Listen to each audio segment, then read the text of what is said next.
آپ کو سلامت رکھے. بڑی توجہ چاہتا ہوں میں قبلہ فکر عرض کرنا چاہتا ہوں. انہوں نے کہا مدینے چلتے ہیں, جا کے خود جائزہ لیتے. عیسائیوں نے ایک وفد تشکیل دیا, وفد کٹھے ہو کے مدینے آ گیا.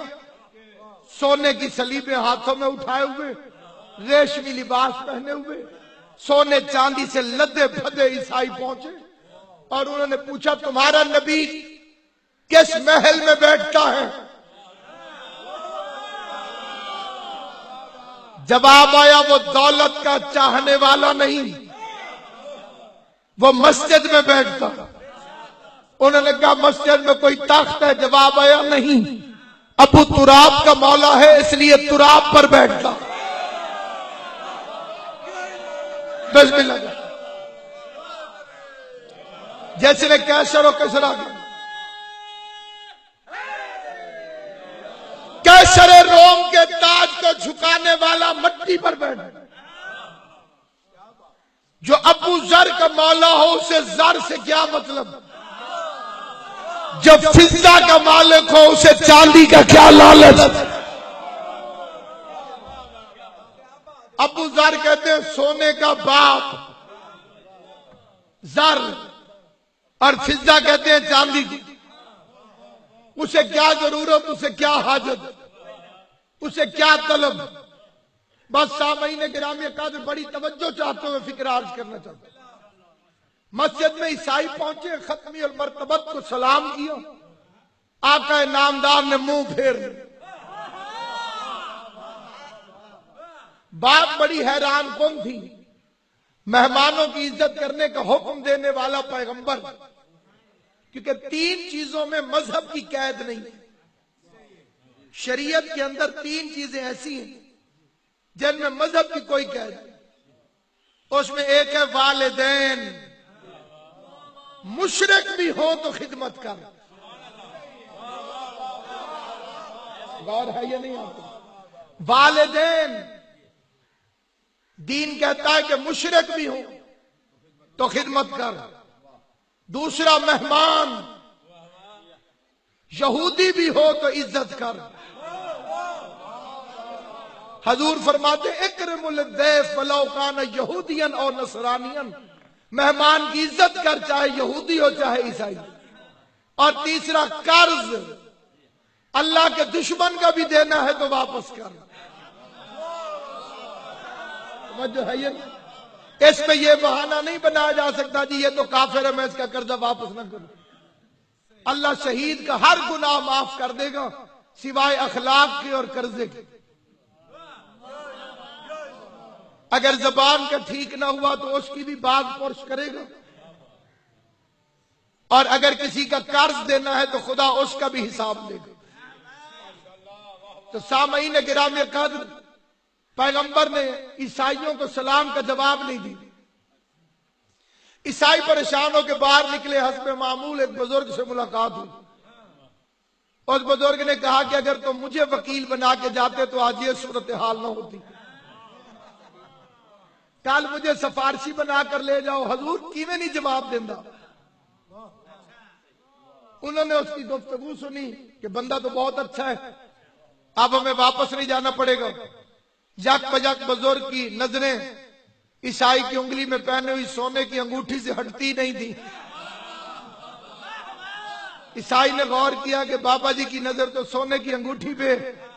بابا جی نے خود پوچھ لیا یہ انگوٹھی سونے کی؟ انہوں نے کہا ہاں جی بہت اچھی ہے.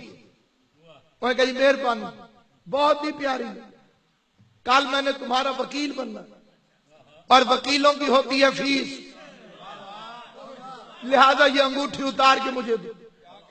عیسائیوں کا کام بڑا ضروری تھا, سفر بڑا لمبا تھا. انہوں نے انگوٹھی اتار کے بابا جی کو دے دی. اگلے دن بابا جی ان کو ساتھ لے کر مسجد میں آئے. سفارش کر کے سلام کیا. پیغمبر نے وکیل اور موکل دونوں سے منہ پھیر لیا.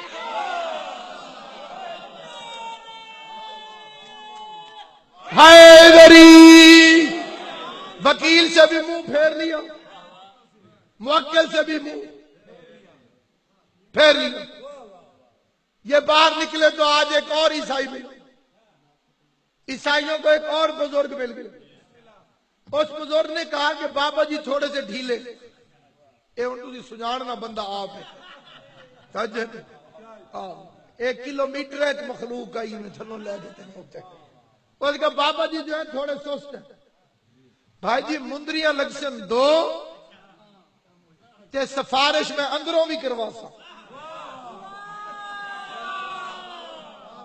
کوئی سمجھ آئیے کہ بلے جی غور ہے یہ میں اندروں بھی اخبار دے سا تے انشاءاللہ خیر ہو سکتا اگلے دن یہ بزرگ عیسائیوں کو لے کے پہنچا پیغمبر نے پھر منہ پھیر لیا نہ شیعہ مذہب جھگڑے کا نام ہے نہ لڑائی کا نام ہے نہ فساد کا نام ہے دعوت فکر ہے منت ہے قبر تیری اپنی سوال تیرے اپنے جواب تیرے اپنے ہمیں اپنی جنت کی فکر نہیں نہ ہمیں رش بچانے کا شوق ہے تجھے بھائی سمجھ کے مفت مشورہ دیتے ہیں اپنے مولویوں کے سروں پہ قرآن رکھ کے کتابیں کھلواؤ ان بزرگوں کے نام اپنی کتابوں میں پڑھ پھر ضمیر کی عدالت میں خود جج بن کے فیصلہ کر جن کی سفارش دنیا میں محمد کے دربار میں کام نہیں آتی ان کی سفارش آخرت میں اللہ کے دربار میں کیسے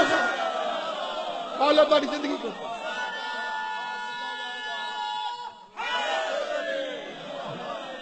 یا علی آنکھیں کرو چنگی شے شیعہ ہو تو بھاویں سنی ہو ہاں ویسے لا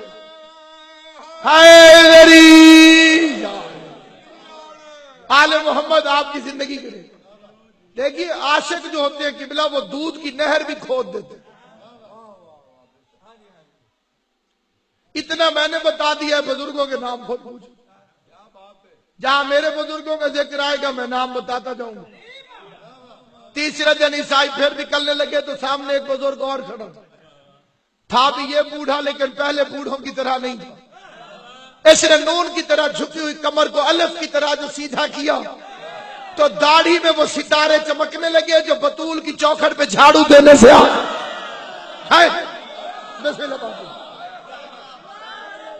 داڑھی کے اندر وہ ستارے چمکنے لگے وہ چوکھٹ سیدہ کائنات پہ جھاڑو دینے سے آئے سینہ جو نظر آیا تو منا اہل البیت کا تمغہ امتیاز کھڑا تھا پتہ چلا کہ نام سلمان ہے اور رپورٹر کل ایمان ہے بازو پکڑ کے کہتے ہیں دار بدار کی ٹھوکریں نہ کھاؤ آؤ میں تمہیں اس کے پاس لے چلوں جو رسالت کے مزاج سے واقف ہے ہائے ہائے جسے پیغمبر کا مزاج پتہ تھا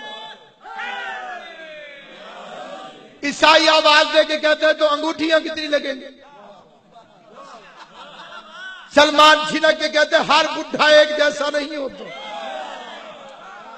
جو تمہیں پہلے ملتے رہے وہ اور ہے میں اور دروازہ علی پر عیسائی آئے امیر المومنین نے فرمایا مالک کائنات نے مالک شریعت نے محمد مصطفیٰ کی شریعت نے مرد پہ سونا پہننا حرام قرار دیا ریشم کا لباس پہننا حرام قرار دیا تم فعل حرام میں مرتکب ہو کے جاؤ مصطفیٰ تمہیں سلام کا جواب کیسے دے قبلہ تھے عیسائی لیکن تھے بڑے اچھے علی کے کہنے پہ سونا اتار دیا غور ہے یا نہیں آپ جو بندہ مومن بھی کہلائے کلمہ بھی مصطفیٰ کا پڑھے اللہ نے اسے پیدا بھی مرد کیا ہو اور پھر بھی وہ سونا پہنتا ہوا پھرتا رہے دو باتوں میں سے ایک ہے یا شریعت کا باغی ہے یا اسے اپنے مرد ہونے پر یقین ہی نہیں یہ خیبر کے بھگوڑوں میں سے